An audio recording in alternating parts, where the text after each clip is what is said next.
Assalamualaikum warahmatullahi wabarakatuh. Saya Faridin Soliha dengan NPM 24.0305.0042. Sebelumnya ingin menuntaskan tugas AAS strategi pembelajaran. Tugasnya yaitu membuat rencana pembelajaran mendalam bahasa Indonesia.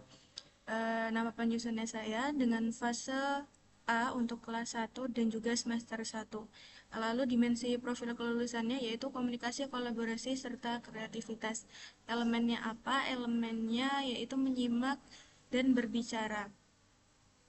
Topiknya yang diambil huruf serta bunyi. Alokasi waktunya saya mengambil 3 jumlah pertemuan yang satu pertemuan itu berisi atau berjumlah 35 menit. Dengan capaian pembelajaran, peserta didik mampu mengenal simbol bunyi bahasa melalui kegiatan menyimak dan melafalkan bunyi huruf secara lisan dengan bimbingan guru. Lalu tujuan pembelajarannya, siswa dapat menyimak bunyi huruf yang diucapkan oleh guru dengan penuh perhatian, melafalkan bunyi huruf secara lisan dengan lafal yang tepat, serta menirukan dan juga menghubungkan bunyi huruf dengan nama diri maupun benda-benda di sekitar secara sederhana melalui kegiatan berpasangan dan berbagi. Nah, praktik pedagogisnya itu ada 3. Yang pertama, strategi pembelajaran. Saya mengambil TPS, yaitu Think, Pair, Share. Lalu model pembelajarannya, saya mengambil Cooperative Learning dengan metode menyimak, menirukan, tanya jawab, serta kerja berpasangan. Di pertemuan 1, di kegiatan awal, yaitu seperti biasa pembukaan dengan salam, doa, lalu pengecekan kehadiran peserta didik. Lalu yang selanjutnya murid menyanyikan lagu kebangsaan Indonesia Raya. Dilanjut, para peserta didik menyimak penjelasan guru tentang tujuan pembelajaran serta pemanfaatan mengenal bunyi huruf dengan kalimat yang sederhana. Lalu, guru mengajak siswa melakukan tepuk semangat agar fokus. Karena ini tertuju untuk kelas 1 yang fokusnya itu rentan, maka kita sering-sering melakukan ice breaking. Lalu setelah itu, peserta didik mengikuti asesmen awal dengan guru menunjukkan kartu huruf dan mengucapkan beberapa bunyi huruf secara serta mengamati respon peserta didik. Contohnya, guru menunjukkan kartu huruf dan menanyakan secara singkat. Semisal di sini materinya mengenal huruf A, I, U, E, O, lalu gurunya membawa kartu A, I, U, E, O. Guru mengangkat satu kartu, kartu itu bertuliskan huruf A. Lalu setelah itu, jika peserta didik mampu menyelesaikan asesmen awal tadi, maka peserta didik diminta untuk menyimak serta melafalkan bunyi dari beberapa huruf. Nah, jika peserta didiknya belum mampu pada asesmen awal, peserta didik dapat dilatih bersama guru dan teman untuk menirukan bunyi huruf melalui pengulangan dan bimbingan langsung. Masuk kegiatan inti, kegiatan intinya peserta didik menirukan bunyi secara bersama-sama dengan bimbingan guru. Dilanjut, guru menyampaikan bahwa kegiatan akan dilanjutkan dengan belajar berpasangan untuk melafalkan bunyi huruf secara bersama dengan teman. Lalu tak lupa guru berkeliling untuk memberikan penguatan serta contoh pelafalan yang benar. Dan guru memberikan penguatan dan motivasi kepada peserta didik yang berani melafalkan bunyi huruf. Lalu, tak lupa guru juga mengamati respon peserta didik untuk mengetahui kemampuan awal dalam menyimak dan melafalkan bunyi huruf sebagai asesmen awal. Nah, untuk asesmen awalnya itu dilakukan secara observasi. Nah, penilaiannya itu meliputi kemampuan menyimak bunyi huruf, lalu keberanian melafalkan huruf, serta partisipasi dalam kegiatan berpasangan. Masuk ke kegiatan penutup, melakukan refleksi sederhana seperti huruf apa yang kita pelajari hari ini. Lalu tak lupa guru menyimpulkan pembelajaran dengan kalimat yang singkat serta pemberian penguatan positif atas usaha siswa. Lalu tak lupa pembelajaran ditutup dengan doa serta salam. Masuk ke pertemuan yang kedua. Untuk kegiatan awalnya itu sama seperti di pertemuan yang pertama, tapi di bagian murid menyimak penjelasan pendidik tentang tujuan pembelajaran dan manfaat pembelajaran seperti kita menyambungkan dengan hari ini kita akan mendengar dan mengucapkan bunyi huruf dengan lebih lancar. Lalu masuk ke kegiatan intinya, masuk ke asesmen formatifnya karena kemarin belajar tentang A, I, U, E, O, maka Di pertemuan kedua ini kita memberikan pertanyaan pematik seperti bunyi huruf apa yang kalian dengar, lalu apakah bunyinya sama atau berbeda dengan huruf yang sebelumnya. Lalu masuk ke step think Paiser. Untuk melatih kemampuan melafalkan bunyi secara berpasangan. Pada tahap ting ini, murid mengingat kembali bunyi huruf yang telah didengar. Lalu pada tahap pair, murid berpasangan untuk melafalkan bunyi huruf secara bergantian. Lalu satu murid melafalkan dan murid yang lainnya menyimak. Nah, pada tahap ser, beberapa pasangan diminta untuk melafalkan bunyi huruf di depan kelas secara bergantian.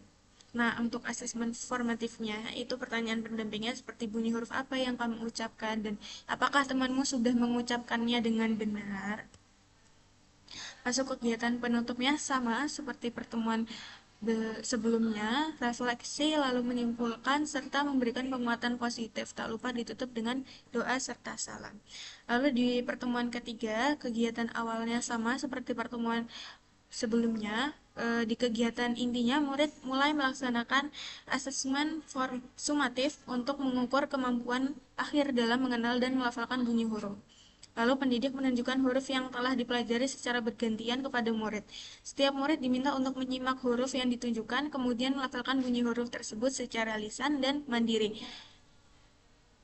Lalu setelah itu, murid melakukan kegiatan Think Paiser, yang mana sebagai penguat setelah asesmen sumatif. Lalu tak lupa di situ murid serta pendidik melafalkan kembali bunyi huruf yang telah dipelajari secara klasikal. Di kegiatan penutupnya, yang tak lupa kita memberikan refleksi, serta murid itu harus memberikan umpan baliknya. Lalu tak lupa ditutup dengan berdoa. Ini di asesmen pembelajarannya itu ada 3. Tadi asesmen awal, asesmen formatif, serta sumatif. Ini daftar pustakanya ada 2, bisa dibuka masing-masing. Lalu untuk lampiran-lampirannya RPM yaitu yang pertama ada rubrik asesmen awal. Ini ada aspek yang dinilai, bisa dibaca, kriterianya dan penjelasan kriteria serta tindak lanjut jika anak itu dikatakan mampu ataupun belum mampu. Ini ada alternatif lainnya. Ketika asesmen yang awal ini tidak mencakup semuanya, maka ada alternatif penilaian lainnya. Nah, untuk asesmen formatifnya itu instrumennya rubrik dan lembar pengamatan. Tekniknya pengamatan serta observasi. Nah, ini kompetensinya. Lalu kriterianya mencakup mahir, cakap, atau berkembang. Nah, ini lembar pengamatan siswanya. Kompetensinya menyimak, melafalkan, kemudian berbicara, partisipasi kegiatan, dan tindak lanjutnya seperti apa. Nah, ini tindak lanjutnya jika mahir dan cakap, nah jika berkembang itu seperti apa. Nah, jika di dalam asesmen sumatif itu rubrik penilaiannya ada 3. Yang pertama, karena ini modelnya cooperative learning, lalu tipenya TPS, maka rubriknya itu mengambil 3. Yang pertama, rubrik penilaian pelafalan bunyi huruf, lalu rubrik penilaian kerja berpasangan, lalu ada rubrik penilaian berbagi di kelas. Ada kriteria, tindak lanjut, serta mahir atau berkembang. Masuk ke format LKPD. LKPD-nya Bahasa Indonesia untuk kelas 1. Tujuannya untuk ini langkah kerjanya bisa dibaca sendiri, lalu lembar kerjanya, langkah-langkahnya seperti ini. Masuk langsung ke LKPD-nya.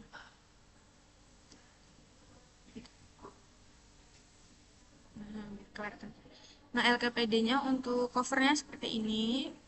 Bisa menuliskan nama serta kelasnya. Lalu yang kedua bisa untuk mengucapkan bunyi huruf.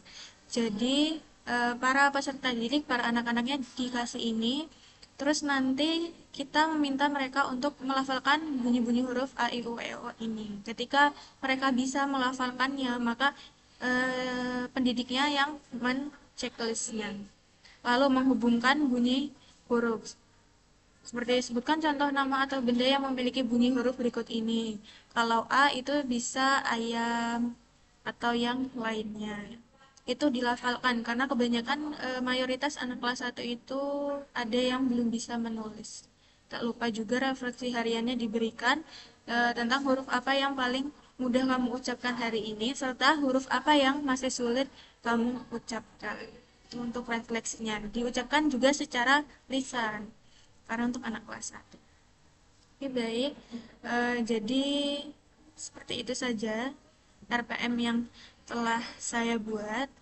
Jika adanya kekurangan, saya menerima kritikan. Sekian, terima kasih. Wassalamualaikum warahmatullahi wabarakatuh.